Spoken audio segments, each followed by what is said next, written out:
Ukraine को उसके हमले की सजा मिलेगी। रूसी सदर ने डोनाल्ड ट्रंप को वाज़ेह अल्फाज में पैगाम पहुंचा दिया। अब यूक्रेन को क्या सजा दी जाएगी, उस पर कैसा हमला किया जाएगा, कौन से हथियार इस्तेमाल किए जाएंगे, आमिर रजा से जानते हैं। आमिर भाई, रूसी सदर ने दो टोक अल्फाज में अमेरिका को पैगाम पहुंचाया है कि उसको जो उस पर हमला किया गया यूक्रेन की जानिब से, उसका जवाब यूक्रेन को दिया जाएगा। क्या रूस यूक्रेन पर एटमी हमला तो नहीं करने जा रहा? देखिए, पहले तो बात है तौबा इस्तग़फ़ार करना चाहिए, हमेशा माफ़ी मांगते रहना चाहिए अल्लाह ताला से कि वो वक्त ना आए कि कोई मुल्क किसी दूसरे मुल्क के ख़िलाफ़ एटमी क़ुव्वत का इस्तेमाल करे, माँ सिवाय पाकिस्तान की, क्योंकि पाकिस्तान पर हमला करेगा तो हम एटमी क़ुव्वत का इस्तेमाल ज़रूर करेंगे। लेकिन अगर रशिया ने हमला करना होता तो आज से चंद दिन पहले जब हम बात कर रहे थे यूक्रेन वाले मसले पे, जब उसने नए नए ड्रोन्स के साथ उसके 5 जो है एयर बेसिस पर हमला किया और उसकी 37% बम्बारमेंट वाले जो जहाज़ थे उनको तबाह कर दिया, तो बहुत बड़ा लॉस था।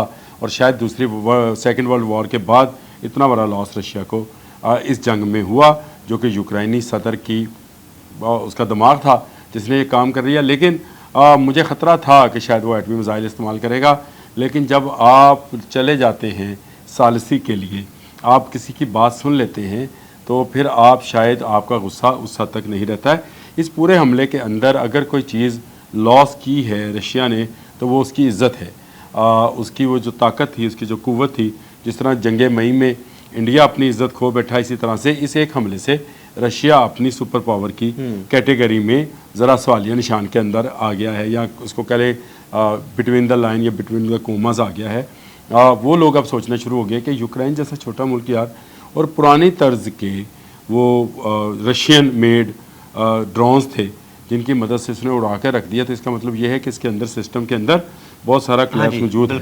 अच्छा, अगर आप इसने हमला करना होता तो ये तुर्की में होने वाले जो मुज़ाकरात हैं प्यूटन उसमें भी अपने लोगों को ना भेजता, जिसके तहत कैदियों के तबादले का जो है एग्रीमेंट होने जा रहा है। इस्तांबुल के अंदर ये मीटिंग हो चुकी है।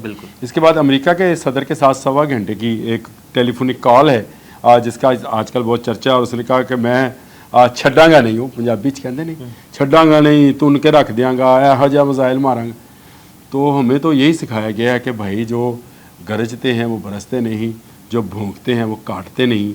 और हमने इसका वो देख भी लिया कि इंडिया की बॉम्बों के आगे जो है पाकिस्तानी ने खामोशी के साथ सिर्फ एक नारा लगाया, नारे तकबीर, और ख़त्म हो गया मामला। तो मेरा ख्याल है कि रशिया जवाब ज़रूर देगा अपनी फेस सेविंग के लिए, क्योंकि पूरी दुनिया में उसका मजाक उड़ाया जा रहा है। जो अपनी 5 एयर बेसिस को नहीं बचा सका, वो क्या यूक्रेन पर कब्ज़ा करेगा? उसको बचाने के लिए शायद वो कोई ऐसा हमला करे जो कि शहरियों को नुकसान पहुँचाए। तो डोनाल्ड ट्रंप की एक खूबी है, उन्होंने जिस तरह से इंडिया पाकिस्तान वॉर में भी अपना किरदार अदा किया और इंडिया की जान बचा ली, उसकी इज़्ज़त बचा ली, तो शायद रशिया की इज़्ज़त बचाने के लिए भी वो अब सामने आए हैं। कुछ बैटल फील्ड जो हैं वो खुलेंगे यूक्रेन के लिए भी, लाजमी बात है। जंग में तो भाई सब कुछ होता है, कुछ हमले किए जाएंगे उनकी तनसीबात पर भी। जो हमारी इतला के मुताबिक यूक्रेन से अब तनसीबात बाहर हैं। चले, ये एक नया पंडोरा बॉक्स खुल जाना है कि नेटो में कहाँ कहाँ से चीज़ें ऑपरेट की जा रही हैं। लेकिन इस वक्त मैं आपको एक चीज़ बड़ी वाज़िया बता देना चाहता हूँ कि अमेरिका के तकरीबन 100 के करीब सैटेलाइट्स पूरी निगरानी कर रहे हैं हित्ते की, उस हित्ते की जिसमें रशिया है और उसके साथ यूक्रेन मौजूद है। और कहा यह जा रहा है कि यूक्रेन के ड्रोन्स को वहाँ से भी, सैटेलाइट से भी जो थी गाइडेंस हासिल थी। लेकिन ये करीने क्यास है। मैं नहीं समझता कि पुरानी तर्ज के वो पुराने रशियन के S-41 और S-40 वाले छोटे ड्रोन्स जो हैं वो इस काबिल हैं कि उनको GPS के ज़रिए से तो कंट्रोल किया जा सकता है। जो टावर बेस कम्युनिकेशन है, सैटेलाइट बेस्ड कम्युनिकेशन के लिए जो ड्रोन्स हैं वो अभी बहुत दूर की बात है यूक्रेन के लिए। भी ये खबरें भी हैं कि कुछ रशियन सैटेलाइट्स जो हैं उनको भी तैनात किया गया है अब पूरे मामले को जो है ना वो ऑब्जर्व करने के लिए, ताकि आइंदा कोई ऐसा हमला ना हो सके। देखिए, स्टार वॉर तो है। अगर आप मेरे साथ इस तरह इस पर बात करना चाहेंगे तो सबसे ज़्यादा इस वक्त जो कॉम्बैट या सैटेलाइट्स हैं वो किसके हैं? अमेरिका के हैं। उसके बाद रशिया है और उसके बाद तीसरे नंबर पर चाइना है। और ये स्टार वार पे तो शुरू होना ही है, क्योंकि चाइना जो है वो मिसाइल बना चुका है जो कि सैटेलाइट से लॉन्च किए जाएंगे। ऐसा मिसाइल जो सैटेलाइट से आएगा और समझ नहीं आएगी कहाँ से आया और कहाँ लग गया। ये स्टार वार होनी है। और इस वक्त भी अगर यूक्रेन अभी तक बचा हुआ है रशिया से, तो शायद वो उन सैटेलाइट्स की बदौलत है जो कि अमेरिका के इस खित्ते की निगरानी कर रहे हैं और वो रोक रहे हैं रशिया को हर इंतहाई कदम से।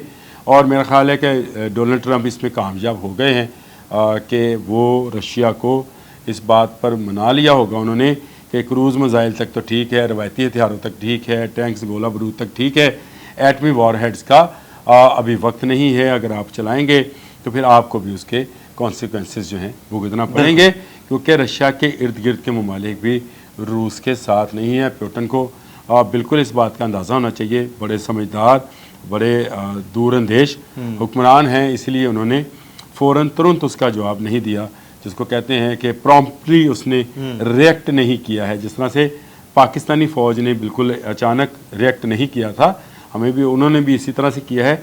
तो मैं ये समझता हूँ कि शायद वो जो कुछ गोलाबारी है, कुछ तबाहकारी है, कुछ उनकी एयर बेसिस हैं, उनको निशाना ज़रूर बनाया गया फ़ौजी तनसीबात को। लेकिन ट्रंप इस बात में तो कामयाब हो गए कि वो रशिया को शहरी आबादियों को निशाना बनाने से रोक लें। अगर कोई क्रूज़ मिसाइल चला भी जाए शहर की आबादी की तरफ, तो उसका शायद ट्रंप उस तरह से बुरा नहीं मनाएंगे। लेकिन वो जो एटमी जंग का ख़तरा इस वक्त मंडरा रहा था, उस पर इस वक्त मुझे लगता है कि ट्रंप रोक लगाने में कामयाब हो गए हैं। डोनाल्ड ट्रंप हर आने वाले दिन में खुद को नोबेल प्राइज़ अवार्ड के लिए जो है नामजद करते चले जा रहे हैं। ये बड़ी खुशाइंद बात है कि दुनिया की एक ऐसी सुपर पावर जिसका काम ही असला बनाकर बेचना है, उसको और दूसरा कोई काम नहीं है दुनिया में, वो अगर अमन की बात करता है, वो अगर कहता है कि जंग ना हो, क्योंकि उसको पता है कि इस सारे मामले के अंदर जो है अगर एटमी जंग शुरू होगी, जैसे इंडिया पाकिस्तान की थी, एटमी जंग हो सकती थी, तो ये सिर्फ एक मुल्क तक महदूद नहीं रहेगी, ये तीसरी आलमी जंग बन जाएगी। और तीसरी आलमी जंग का मतलब ये है दी एंड, बिल्कुल the end of the world. इसका मतलब होगा एटमी जंग से कोई महफूज नहीं रहेगा। अगर कोई हम पे चलाए या हम किसी पर चलाएं तो दोनों तरफ नुकसान बराबर का होता है। तो ये शायद रशिया को बावर कराने में कामयाब हो गए। आने वाले चंद दिनों में मुझे जो स्मेल होता है, पता नहीं, अब मैं अल्लाह करे मैं गलती हूँ, लेकिन आने वाले चंद दिनों में यानी 1 या 2 दिन के अंदर अंदर अगले 48 घंटे में रशिया पुतिन जो हैं वो अपनी फेस सेविंग करेंगे, जवाब देंगे यूक्रेन को, और अल्लाह करे कम से कम नुकसान हो और बहुत जल्द ये तस्वीर भी हो जाए, यानी यहाँ भी सीज़ फायर हो जाए और यहाँ पर भी डोनाल्ड ट्रंप कामयाब हो जाए और उनको अगर नोबेल पीस प्राइज़ मिलता है तो ज़रूर मिलना चाहिए। जी बहुत शुक्रिया आमिर भाई जी। बिल्कुल रशिया अपनी फेस सेविंग के लिए हमला तो करेगा, लेकिन ये हमला महदूद पैमाने पर हो सकता है। अदील अहमद और आमिर रज़ा को इजाज़त दीजिएगा। अल्लाह हाफ़िज़।